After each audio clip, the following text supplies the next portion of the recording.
이렇게 주 안에서 함께 예배를 드릴 수 있도록 축복하신 하나님께 감사를 드립니다.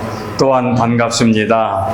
여러분이 섬기는 교회가 있을 수도 있고 또는 교회를 나오지 않는 분들도 계시겠지만 이 시간에는 하나님의 말씀으로 여러분에게 큰 위로와 축복이 되기를 바라서 오늘은 오늘 본문 말씀을 가지고 예수를 바라보자, 이런 제목으로 말씀을 준비하여 드리도록 하겠습니다. 예수를 바라보자. 오늘 말씀 2절에 보니까 믿음의 주요 또 온전케 하시는 이인 예수를 바라보자 하는 말씀이 나오지요. 이 말씀을 제목으로 삼고 오늘 은혜를 받고자 합니다. 세상의 모든 사람들은 태어날 때부터 누군가를 의지하고 또 무엇인가를 의지하도록 하는 신앙, 즉 종교적 본능을 갖고 세상에 태어납니다. 누구도 예외가 아닙니다. 누구나가 다 이런 본능을 가지고 태어나지요. 그래서 성경은 인간이 태어날 때 종교심을 갖고 태어난다고 우리는 말하고 있습니다.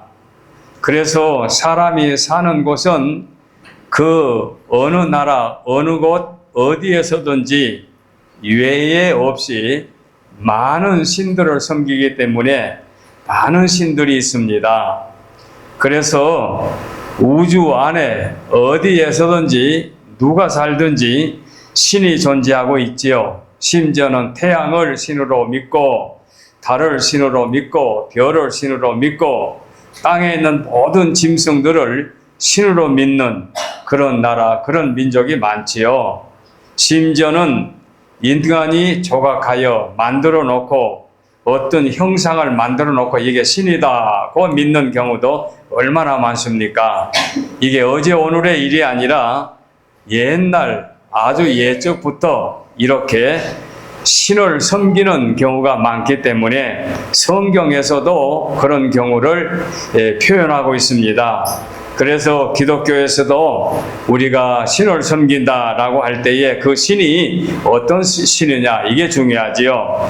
심지어는 성경을 보게 되면 이런 경우가 있습니다. 시편 135편에 보게 되면 열국의 우상은, 열국 각 나라지요.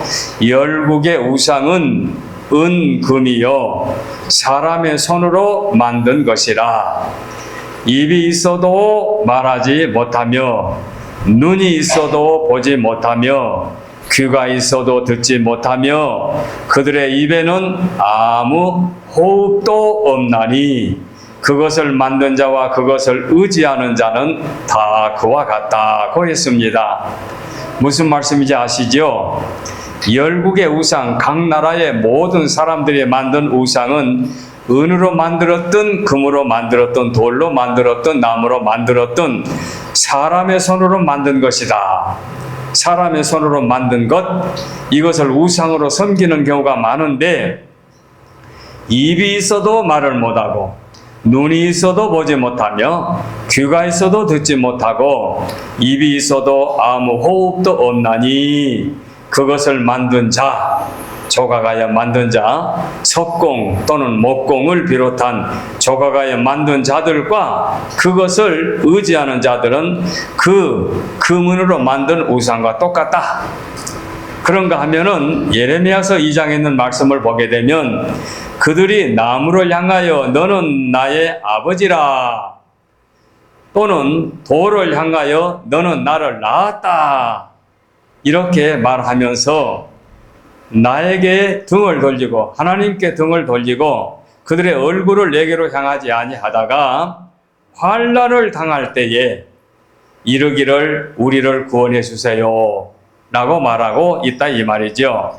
무슨 말입니까? 사람들이 이 땅에서 하나님을 섬기지 않습니다. 그래서 돌로 만든, 은으로 만든, 금으로 만든 우상을 향하여 너는 나의 부모다, 나의 구원자다 이렇게 믿고 섬기며 복줄 줄 알고 있다가 위기를 만나면 하늘을 향하여 하나님 날 좀 도와주세요 이렇게 말한다고 예레미야 선지자가 말하고 있습니다.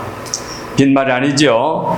하나만 더 소개합니다. 이사야서 2장에 있는 말씀을 보게 되면 사람이 자기를 위하여 경배하려고 만들었던 우상과 금 우상을 그 날에 환난 때에 내 목숨이 위태로울 때 그 날에 두더지와 박쥐에게 던지고 아멸과 바위 틈에 아멸 동굴이죠. 아멸과 바위 틈에 들어가서 여호와께서 땅을 진동시키시려고 일어날 때에 그의 위엄과 그 광대하심의 영광을 피하라. 너희는 인생을 의지하지 말라. 그의 호흡은 코에 있나니 셈할 가치가 없다. 이렇게 기록된 말씀이 있습니다. 제가 지금 말씀드린 이유는 인간이 태어나서부터 종교심을 갖고 무엇인가를 믿고 의지하려고 하는데 산 신을 믿느냐 죽은 신을 믿느냐 이게 달라진다 이거지요. 우리 기독교에서 하나님은 창조주, 우주를 만드신 창조주 전물주 하나님, 즉 살아있는 신을 믿는데 여타 종교에서는 생명이 없는 것을 종교로 믿는 그런 피조물을 종교로 믿는 잘못된 신앙을 갖고 있다는 것을 말씀을 드리고 구별을 하는 것입니다. 그런데 다시 성경으로 돌아와서 오늘 본문에 보니까 믿음의 주, 믿음의 대상인 주는 온전케 하시는, 회복시키시는 예수님을 바라보자 이렇게 말씀했으니 제가 이제 몇 가지로 정리해서 말씀드립니다. 예수님을 바라보는데 우리가 믿는 예수님은 인류를 죄와 사망에서 구원해 주시려고 이 땅에 오신 예수를 바라보자. 예수는 어떤 분이냐? 하나님의 나라에서 인간을 죄와 사망에서 구원하시려고 이 땅에 오신 예수다. 그 예수를 바라보자. 예수님이 이 땅에 오시는 과정이 좀 특이하지요. 유일하지요. 예수님처럼 오신 분이 이 땅에 아무도 없지요. 자, 예수님은 아까 우리 권장로님 찬양 시간에도 나왔습니다마는 예수님이 오시기 전 600년, 700년 전에 선지자 이사야를 통하여 기록된 말씀이 있어요. 이사야서에 보면은, 이사야서 7장에 보면은 보라, 처녀가 잉태하여 아들을 낳을 것이요 그 이름을 임마누엘이라 하리라 이렇게 예고해 놓았거든요. 이사야서서에. 자, 처녀가 잉태하여 아이를 낳는다, 이건 우리가 이성적으로 판단할 때 맞지 않는 말씀이죠. 그런데 기록되어 있어요. 처녀가 잉태하여 아들을 낳을 것이고 딸도 아닌 아들을 낳을 것이요 그리고 이름을 임마누엘이라 하리라. 임마누엘이라는 말은 하나님이 우리와 함께 계시다 그런 뜻인데 이런 말씀을 선지자 이사야가 예수님이 오시기 전 600년 전에 말씀했단 말입니다. 그런데 마태복음 1장에 있는 말씀을 보면은 예수님이 이 땅에 탄생하셨는데 지금부터 2023년 전에 이 땅에 오셨는데 마태가 뭐라 기록했는 거니? 마태복음 1장에 보면은 보라, 처녀가 잉태하여 아들을 낳을 것이요 그의 이름은 임마누엘이라 하리라. 그 기록되어 있거든요. 그러니까 600년 전에 오시기 전, 예수님이 오시기 전에 예고의 말씀을 오시고 나서 오시자마자 마태라고 하는 마태복음을 기록한 저자가 보라, 처녀가 잉태하여 아들을 낳을 것이요 그 이름을 임마누엘을 하리라고 예고된 말씀을 그대로 이루어진 사실을 기록해 놓았지요.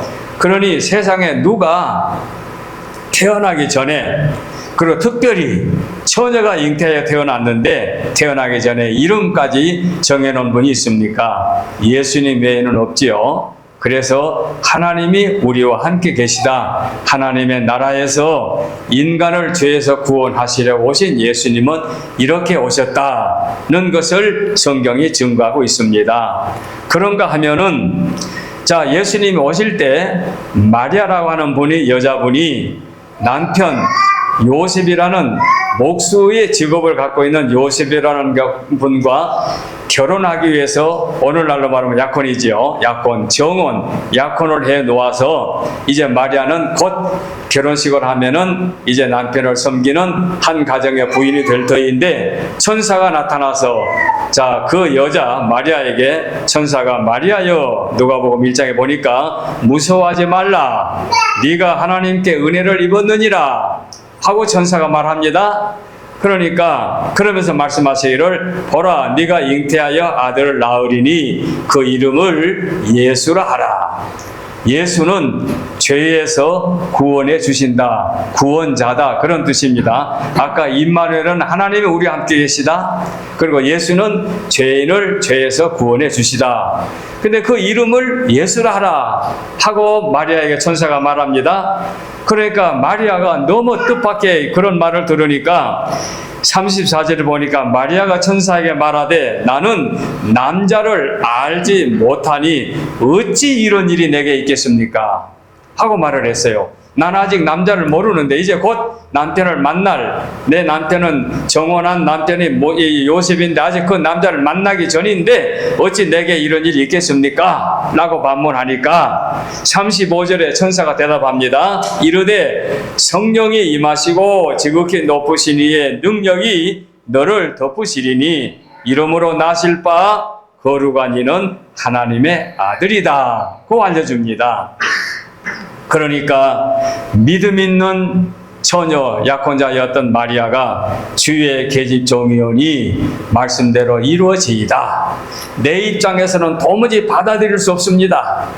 내일 모레 남편을 만날 것이고 나는 이제 결혼할 이제 약혼자인데 내게 아이를 갖게 된다. 그리고 그 아이는 사내 아이다. 있을 수 없는 일이고 용납할 수 없는 일이지만 이 일이 하나님의 뜻이라면은 저는 순종하겠습니다. 그래서 말씀대로 천사 당신이 내게 말씀한 그대로 이루어지기를 원합니다 해서 마리아가 예수를 잉태하여 9달 만에 탄생시켜 예수님이 땅에 태어났지요. 바로 그분은 이렇게 오시기 전부터 예고되었고 이름도 정해져 있고, 그 예수님은 예고된 대로 차질 없이 이 땅에 오셨는데 뭐하러 오셨느냐? 인간을 죄에서 구원해 주시려고 오셨다.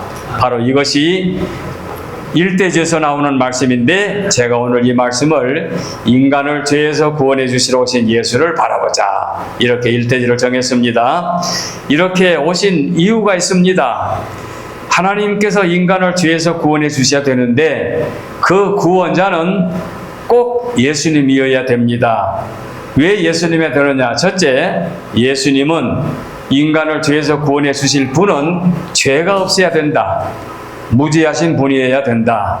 죄가 없으신 분일 뿐만 아니라 육신의 몸, 사람의 몸을, 인간을 죄에서 구원해 주시기 위해서는 인간의 몸을 입으셔야 된다. 그래서 인간으로 예수님이 오셨는데 죄 없는 예수님이 오셔서 인간을 죄에서 구원하러 오셨다. 그래서 우리는 예수님의 오신 날을 기념해서 12월 25일을 기념해서 세상의 모든 사람들이 함께 기뻐하는데, 기뻐한 이유가 선물을 주고받고 반가운 이를 만나게 돼서 휴가를 얻어서 기쁜 것이 아니라 우리를 죽음의 자리에서 구원해 주실 분이기 때문에 성탄을 기뻐하고 찬양하고 감사합니다. 저와 여러분이 금년 2023년도 성탄은 이렇게 예수님이 인간을, 나를 죄에서 구원해 주러 오신 분이기 때문에 기뻐하며 찬양하는 복된 성탄이 되시면 금년의 성탄은 결단코 헛된 성탄이 아닐 줄로 믿습니다. 두 번째로 넘어갑니다. 예수를 바라보자 했는데 죄인을 구원하러 오셨다고 내가 누누이 반복해서 말씀드렸습니다. 어떻게 죄인을 구속해 줬느냐? 2절 말씀에 이어서 나옵니다. 2절 보니까 믿음의 주여 또 온전케 하시는 이는 예수를 바라보자. 그리고 그 다음에 보니까 그는 그 앞에 있는 기쁨을 위하여 십자가를 참으사. 십자가라는 단어가 나오지요. 기쁨을 위하여 십자가를 참으셨다. 기쁨은 예수님이 오신 목적이 죄인을 구원하러 오셨다는 거죠. 그래서 죄인을 구원하기 위하여 오신 예수님은 십자가를 지셨습니다. 십자가가 무엇입니까? 예수님이 죄인처럼 십자가 형틀에 매어 달려 죽인 죄인을 죽이는 형틀이 십자가지요. 우리가 옛날로 한국의 역사를 보게 되면 죄인이 죄를 짓게 되면 뭡니까? 동원뜰에 나아가서 무슨 형틀에 누워놓고 곤장을 때리지요. 그 틀을 한번 여러분 생각해보세요. 양 팔을 벌려서 묶어놓고 뭡니까? 이제 그 사람 죄수의 그 몸을 이제 뭡니까? 사람들이 태창으로 때릴 때에 그 틀을 세우면 십자가형이 되지 않습니까? 이런 십자가 위에 예수님이 내어 달려 죽었다. 그래서 그는 그 앞에 기쁨을 위하여 십자가를 참으사 부끄러움을 개의치 않으셨다. 죄 없는 예수님이 인간의 죄값으로 십자가에 매어 달려 죽으셨다. 이것이 오늘 본문에도 나옵니다마는 예수님이 이 땅에 오신 목적이었습니다. 그래서 33년 후 이 땅에서 삶 속에 죄인을 위하여 또는 소외된 자를 위하여 병든 자를 위하여 33년 동안 특별히 3년 동안 그렇게 삶을 살으시고 그리고 십자가를 지셨지요. 바로 그분을 향하여 요한복음 1장에 보면은 예수께서 세례 요한에게 나오신 것을 보면서 세례 요한에 말합니다. 보라, 세상 죄를 지고 가는 하나님의 어린 양이다. 어린 양, 어린 양이란 말은 제사 드릴 때 제물로 바친 구약의 제물이 어린 양이었는데 예수님을 향하여 세상 죄를 지고 가는 하나님의 어린 양, 인간들의 모든 죄를 당신의 어깨에 짊어지시고 십자가로 죽으러 가신 하나님의 어린 양. 그래서 보라, 세상 죄를 지고 가는 하나님의 어린 양이라 이렇게 말씀하고 있지요. 그래서 저와 여러분이 특별히 한국에서 우리 고국에 가서 보면은 높은 교회당 십자가 그 뾰족탑을 볼 수가 있는데 그 십자가는 모양으로 만든 것도 아니고 어느 다른 뜻이 있는 것이 아니라 예수님이 십자가에 못 박혀 죽으신 그 죽음을 기념하여 상징적으로 십자가를 예배당 그 뾰족탑으로 만들고 있지요. 기독교의 상징이 이렇게 십자가가 그런 나를 대신해 죽으신 예수님의 십자가의 형틀입니다. 불교에서 부러진 십자가 그건 우리하고는 전혀 다르지요. 불교에서 부러진 십자가는 그 만자라 해가지고 그 십자가는 자기들의 상징적으로 그 발자국을 표현하는 그런 얘기인데 그 십자가는 본래에 우리 기독교의 십자가 형태로 십자가 죽음보다도 그 이전부터서 고대 종교 및 문화적인 상징에서 많이 사용하고 있었지요. 물론 이것을 독일 나치 히틀러가 상징하고 또는 불교에서 지금 사용하기 때문에 우리 기독교의 반대 십자가 그런 의미가 아니고 그 십자가를 스와스티카라고 하는 이름으로도 붙이고 있습니다만은 전혀 우리 기독교의 상징과는 달리 그들은 뭐 태양신 또는 번영 또는 행운의 신 또는 구원자 이런 그 상징적으로 자기들 생각하고 또는 번개 또는 천둥의 신들과 또는 자기네들의 그 신들을 그래서 힌두교나 불교에서 이제 그 행운과 번영의 신으로 상징하는데 전혀 우리 기독교는 상징이 전혀 의미가 전혀 관계가 없고 그런 그 십자가는 우리의 기독교 십자가는 의미와 다르지요. 십자가에 매달려 죽으신 예수 그리스도의 죽으심은 인류를 죄에서 구속해 주신 죄값으로 피 흘려 죽으셨다. 이래서 우리의 십자가는 그런 깊은 의미가 있음을 우리가 함께 기억해 둘 필요가 있습니다. 이렇게 십자가에 못 박혀 죽으심으로 끝났느냐? 아니죠. 그 십자가에 매달려 죽으실 때에 예수님이 남기신 7마디의 말씀이 참으로 유명하지요. 처음에 십자가에서 무슨 말씀 남겼습니까? 아버지여 저들의 죄를 용서해 주옵소서. 자기를 십자가에 매달려 죽이는 소위 말하면 원수들을 향하여 아버지여 저들의 죄를 용서해 주옵소서. 죄 사함의 기도를 드립니다. 그 다음에 두 번째로는 예수님의 좌우에 강도들이 함께 십자가 십자가에 못 박혀 죽지요. 이때 한쪽 강도는 여보시오, 당신이 하나님의 아들이라면은 당신도 십자가에서 뛰어내리고 나도 좀 살려주시오. 그렇게 말하는 사람에게는 전혀 대꾸하지 않다가 또 한편에 있는 강도가 하는 말이, 야, 너와 나는 죄를 짓고 이렇게 죽는 게 당연하지만 중앙에 있는 이분은 죄 없는 분이 인류의 죄를 대속하여 죽어가는데 이분에게 감히 그런 말 할 수 있느냐? 우리와 이분과의 죽음은 전혀 죽음의 성격이 다르다 라고 하면서 예수를 향하여, 예수님, 당신은 나라에 갈 때에 나도 좀 생각해 주십시오. 나도 좀 구원해 주십시오 라고 말하니까 예수님이, 오늘 너는 나와 함께 낙원에 가리라. 그 두 번째 마디를 하셨지요. 역시 그 낙원, 즉 구원의 약속을 말씀드립니다. 두 번째, 처음에는 원수들을 향하여 죄를 사하여 주십시오. 두 번째는 오늘 네가 나와 함께 낙원에 있으리라 말씀을 하고, 그리고 그 고통스러운 상황에서 자기를 쳐다보는 낳아주신 마리아, 나이 많은 마리아 어머니와 그 옆에 요한 제자가 있는데, 어머니, 제가 당신의 아들입니다. 이 말은 당신의 아들로 태어나서 지금 인류의 죄를 대신하여 십자가에 죽어가고 있습니다. 그러니까 말씀하면서 요한에게, 요한아, 이제부터 네가 어머니로 모셔라 하고 어머니를 부탁합니다. 아들의 효도이지요. 이게 세 번째입니다. 그 다음에 네 번째로는 엘리 엘리 라마 사박다니. 이 말은 나의 하나님, 나의 하나님, 어찌하여 나를 버리십니까? 지금 예수님은 하나님께 버림을 받습니다. 누구를 대신하여? 인류를 대신하여, 인간을 죄에서 구속하시기 위하여 하나님이 당신의 아들을 죗값으로 제물로 버리시고 인간을 죄에서 구원해 주시기 위하여 이렇게 지금 버리는 순간인데, 예수님이 이렇게 말씀드린지요, 죄인을 대신하여 버림받은 순간 자기가 이렇게 고백하지요. 나의 하나님, 나의 하나님, 어찌하여 나를 버리십니까? 이렇게 말씀하시고, 그 다음에 다섯 번째로, 내가 목마르다. 피 흘려 죽어가는 순간에 마지막 숨이 끊어지기 전에 내가 목마르다. 이렇게 다섯 번째 말씀을 드리고, 여섯 번째로 다 이루었다.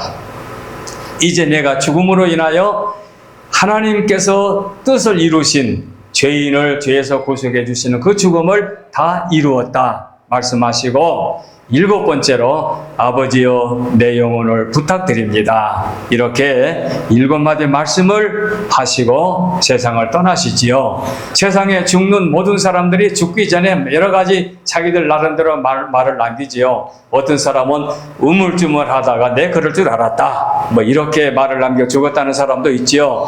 그 유명한 그 명동 성당의 뭡니까 김수환 추기경 같은 분은, 여호와는 나의 목자시니 내가 부족함이 없으리로다. 시편 1편 1절의 말씀을 남기면서 제가 떠났다고 그러지요. 예수님은 이렇게 십자가에서 일곱 마디 말씀을 남기시고 죽으셨는데 죽음으로 끝났느냐? 그렇다면 우리도 죽은 신을 믿는 경우가 되겠지요. 그런데 예수님은 3일 만에 부활하셨지요. 부활하신 주님이 또 어떤 놀라운 사건을 보여줍니까?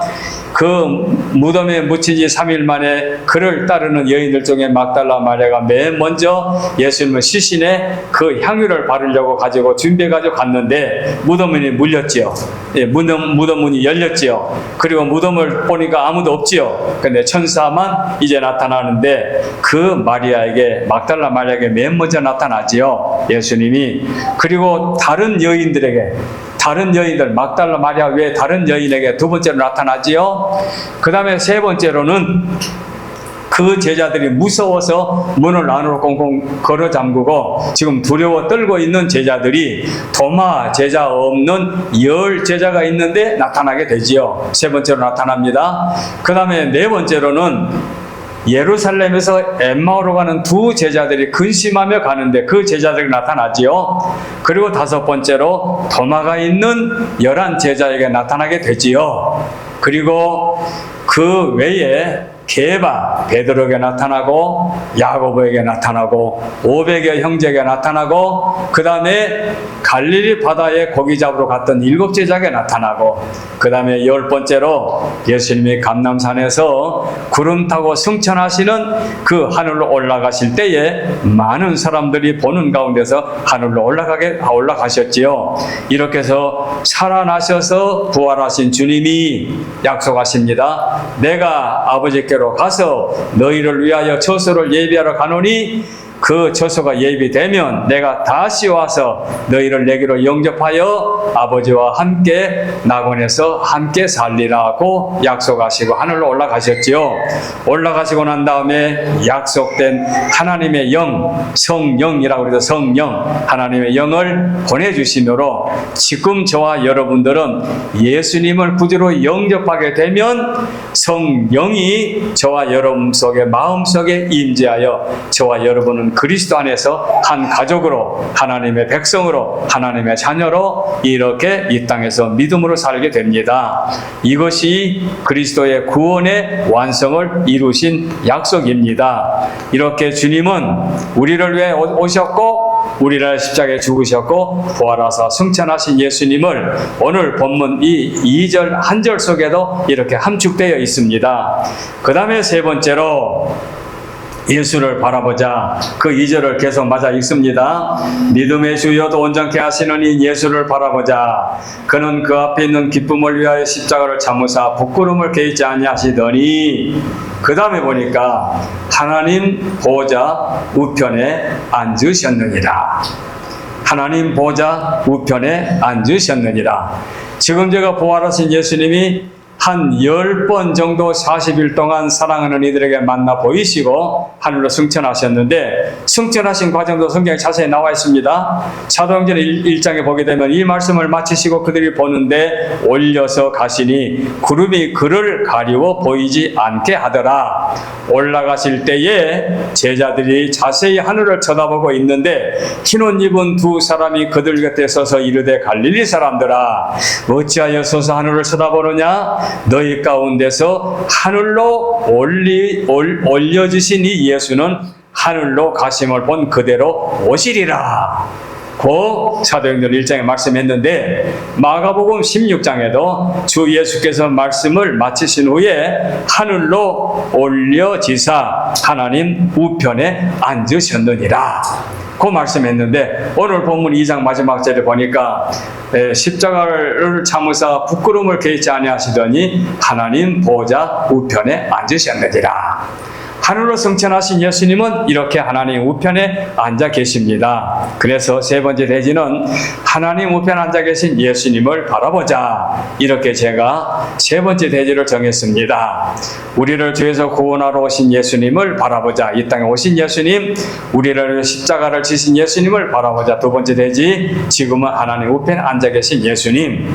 이렇게 예수님은 하나님 우편에 앉아 계신다는 얘기는 하나님의 나라 가장 중요한 자리에 계신다는 얘기고 그분이 우리를 죄에서 구원해 주신 만왕의 왕으로 이 땅에서 이제 이 땅에 오시게 될 터인데 바로 그분이 지금은 하나님 보좌 우편에 앉아 계신다고 우리가 이렇게 성경에 약속된 말씀대로 믿고 있는 거지요. 바로 그분을 위하여 우리가 성경에서 약속된 그분을 나의 구주로 믿고 믿음으로 사는 것이 우리 그리스도인들의 믿음의 골자 입니다. 요한복음 14장에 있는 말씀 보게 되면 내가 가서 너희를 위하여 처소를 예비하면 내가 다시 와서 너희를 내게로 영접하여 나 있는 곳에 너희도 있게 하리라. 이렇게 아까 제가 말씀드린 말씀이 성경에 근거된 말씀입니다. 바로 우리는 우리의 처소를 예비하신 예수 그리스도를 믿기만 하면 그 믿음을 통하여 우리는 한국의 젊은이들이 가장 바라는 꿈이 서울의 아파트 한 채가 꿈이라며요. 그 꿈이 이루어져야 결혼도 하게 되고 자녀도 낳게 되는데 그 꿈을 이루지 못하니 자녀도 낳지 못하고 장가도 가지 않고 시집도 가지 않는다고 그러지요. 그런데 우리는 그게 아니고 믿기만 하면 예수님을 나의 구주로 믿기만 하면 우리의 처소를 예배하러 가신 주님이 준비하시고 우리를 그대로 인도해 주시다 하였으니 이 믿음이 얼마나 가치가 있는 믿음입니까? 이 아름다운 믿음을 고이 간직하고 이 땅을 살아가게 되면 요한복음 16장에 주님 말씀하셨습니다. 세상에서 환난을 당하나 담대하라. 내가 세상을 이기었다. 오늘 세상에서 우리는 여러 가지 고통과 역경과 아픔과 상처와 억울함과 견딜 수 없는 그런 아픔 속에 산다 할지라도 우리가 믿음으로 살게 되면 너희가 세상에서 만 가지 환난을 당하나 담대하라. 내가 세상을 이겼다. 말씀하신 예수님으로 더불어 이 땅에서 믿음으로 복되게 살 수가 있으니 사랑하는 여러분들, 저와 여러분이 그리스도 안에서 여러분의 사랑하는 자녀들을 통하여 이렇게 한 자리에서 예배를 드리게 되었으니 그리스도를 영접하고 믿음으로 사는 믿음의 식구들이라도 말할 나이가 없지만 혹이라도 한 분만이라도 아직까지 예수 그리스도를 모르고 사시는 분이라면은 제가 이렇게 나이 많은 제가 여러분에게 뭘 얻어먹으려고 이런 말씀을 하겠습니까? 이 말씀은 저와 여러분이 그리스도 안에서 믿음으로 복된 삶을 사는 것이 인류에게 가장 복된 축복이다. 후회하지 않는 삶을 살게 된다. 이 놀라운 진리를 말씀해 드린 것이니 이 말씀을 꼭 기억하시고 저와 여러분들이 함께 그리스도 안에서 복된 삶을 살아 누리기를 바라는 뜻에서 이 말씀을 드렸으니 마음속에 길이 간직해 주시기를 바랍니다. 한 번 더 기도하겠습니다.